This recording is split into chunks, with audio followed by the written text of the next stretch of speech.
کہ جو جنتی ہو اس پہ ماتم نہیں کیا جاتا، یہ غلط ہے۔ اس وقت رونے کی نوحے کی اجازت تھی، ابھی تو ممانعت آئی نہیں تھی، یہ اس وقت کا واقعہ ہے۔ امام نووی شرح صحیح مسلم میں لکھتے ہیں کہ اس وقت اجازت تھی، ممانعت بعد میں آئی ہے، اس لیے وہ صحابیہ کہہ رہی تھی۔ اگر ممانعت ہوتی تو صحابیہ یہ نہیں بولتی اور صحابیہ بولتی، یہ کیسے ہو سکتا ہے کہ صحابیہ ایسا کام کرتی؟ اس وقت ممانعت تھی، ممانعت نہیں تھی، بعد میں بھی اس کی ممانعت آئی ہے۔ ایک مسئلہ تو نہیں ہے، کتنے مسائل ہیں کہ پہلے وہ حرام تھے اور پہلے وہ جائز تھے ایک وقت تک کے لیے، اس کے بعد پھر اللہ پاک نے وہی نازل فرمائی اب کے بعد یہ نہیں کرنا، منع کر دیا۔ جیسے اب قربانی کا گوشت کھاتی، پہلے 3 دن تک تھا، اس کے علاوہ کھائی نہیں سکتے تھے، منع تھا، بعد میں اجازت دی تھی۔ اس طرح ڈھیروں احادیث ہیں اور قرآن پاک کی آیات بھی ہیں، آپ کے سامنے رکھوں۔ آبرہ پہلے حلال تھا، بعد میں حرام ہوگی۔ یہ شراب پہلے حلال تھی، بعد میں حرام ہوئی۔ جوا حلال تھا، بعد میں حرام ہوئی، اور اوپر نصیحت تھی، پہلے حلال تھے۔ اس طرح اس حدیث سے بات ہے کہ نوحہ یہ پہلے حلال تھا، جائز تھا، لیکن نبی اکرم صلی اللہ علیہ وسلم نے اس سے منع فرما دیا۔ تو وہ یہ اس وقت کہہ رہی تھی، لیکن ان کا ایمان یہ تھا، ہمیں نہیں پتا کہ ہمارا بیٹا کہاں ہے، لیکن جن کا کلمہ پڑھا انہیں پتا ہے کہاں ہے۔ یہ ہے ایمان اور یہ ہے ہمارا ایمان۔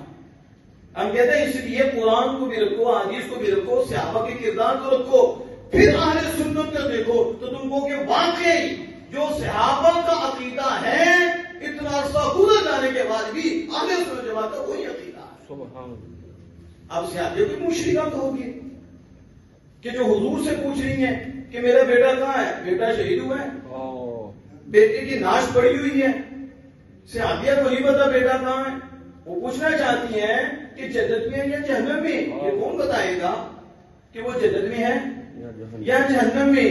صحابیہ کہتے ہیں کوئی بتائے یا نہ بتائے، ہمارے آقا بتائیں گے، بے شک ہمارے آقا بتائیں گے۔ اور جنت کو زمین میں ہے، یعنی جنت آپ کے سامنے ہے، اور کتنا فاصلہ میں نے بتایا جنت کا، اور کتنی بڑی جنت ہے، پھر ایک جنت بھی نہیں۔ اور میں نے بتایا جنت میں، جنتوں میں 100 درجے ہیں، درمیانہ درجہ وہ فردوس ہے، اور ایک درجے کا دوسرے درجے میں فرق میں نے بتایا اتنا جتنا زمین و آسمان کا فاصلہ ہے۔ تو زمین و آسمان کا کتنا فاصلہ ہے، تو اتنا فاصلہ۔ پھر آپ کو پتا آسمان کی موٹائی کتنی ہے؟ 500 سال کی مسافت ہے ایک آسمان کی موٹائی، تو اگلے آسمان کا پھر 500 سال کی ہے، تو 7 آسمانوں کے اوپر تو پہلی جنت شروع ہوتی ہے، پہلی جنت 7 آسمانوں سے اوپر شروع ہوتی ہے، وہاں سے جنت کا دروازہ ہے، اور جنت الفردوس کے اوپر عرش اعظم ہے، اللہ کا عرش ہے، وہاں سے لہریں جاری ہوتی ہیں۔ تو اتنی اونچی جنت، اور صحابیہ پوچھے کہ میرا بیٹا بتائیں کہاں ہے، جنت میں یا؟ تو حضور نے یہی کہا اے حافظہ کی اماں، میں شریعت بیان کرنے آیا ہوں، مجھے تو دیوار کے پیچھے کا نہیں پتا، تو جنت کا پوچھ رہی ہے۔ یہ بھی بیانیہ ہے، اللہ پاک ان کو بھی ہدایت کی، ان کی بھی دعائی کر سکتی۔ تو حضور نے اس وقت کہا اے حافظہ کی اماں، اللہ کی ایک جنت نہیں، اللہ کی بڑی جنتیں ہیں، اور ہر جنت میرے سامنے ہے، تیرا بیٹا سب سے اعلیٰ جنت جنت الفردوس میں۔ سبحان اللہ۔ اب دیکھو نا، آپ نے سبحان اللہ کہا کہ وہ آپ کے دل میں ایمان ہے، نور ہے، آپ نے حضور کی شان سنی ہے، آپ کی زبان میں سبحان اللہ آیا، اور سبحان اللہ آپ کی زبان پہ آیا، آپ نے اس بات کی تصدیق کی ہے کہ پاک ہے وہ اللہ جس نے اپنے یاد میں یہ شان عطا فرمائی۔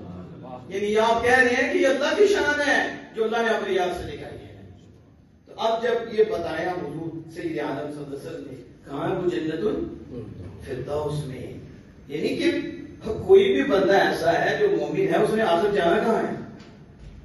جنت میں کہ کہیں اور جانا ہے؟ ظاہر جنت میں جانا ہے، تو جنتی کہتے ہیں جنتی پسند نہیں، تو پھر کہاں جائے گا یہ چیزیں جنت پسند نہیں؟ جنت کی عمل نہیں کرنا چاہیے، یہ تو نفس کے لیے عمل کرنا ہے۔ پتہ نہیں کون سا آپ نے دین پڑھ لیا، تم نے تو نبیوں کو بھی نہیں چھوڑا۔ ہمیں پاس کوتری میں وائٹیں پڑھتا وائٹ پڑھتا جہاں اللہ نے اپنے نبی کا ذکر کیا ہے، کہ اللہ تعالیٰ نے ہمیں آخر کے ذکر کے لیے چن لی ہے، تو آخر کے ذکر کے نبی عمل کر دی۔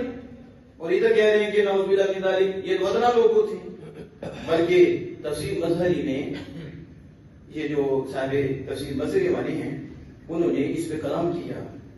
اور کیا کلام کیا کہ رابعہ بصریہ انہوں نے کہا کہ جو جنت کے لیے طلب کرتا ہے، عمل کرتا ہے جنت کے لیے، تو میں جنت کو جلا دوں. یعنی آگ تھی اور پانی تھا، تو کہا کہ جو جنت کے لالچ میں عمل کرتا ہے تو میں اس سے جنت اس لیے کیا کروں، آگ لگا دوں، اور جو دوزخ کی ڈر سے عمل کرتا ہے پانی ڈال کے اسے بجھا دوں. تو آپ کہتے ہیں کہ رابعہ بصریہ نچلے مقام پہ تھی. کس پہ تھی؟ نیچے مقام. اس لیے اس مقام پہ پہنچی نہیں. تو انہوں نے کہا کہ پانی اس لیے رکھا ہے اور آگ اس لیے رکھی ہے کہ جو جنت کی طرف میں عمل کرے میں جنت کو جلا دوں تاکہ کوئی جنت کی طرف میں عمل نہ کرے، اور میں دوزخ کو بھی ٹھنڈا کر دوں تاکہ کوئی دوزخ کے ڈر سے عمل نہ کرے. انہوں نے کہا حضرت رابعہ بصریہ نیچے والے مقام میں تھی.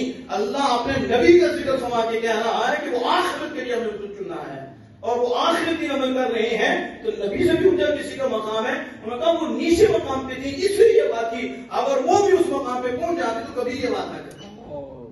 یہ میری بات نہیں ہے، صاحب تفسیر مظہری والے ہیں، بات کرنے والے تو ہم پہ الزام لگا سکتے ہیں، ان کے آگے کیسے چلیں گے؟ الحمدللہ ہمیں نشان لگا کے رکھا ہوا ہے. ہمارے پاس اصل بھی عربی میں بھی موجود ہے، اس کا ترجمہ بھی موجود ہے.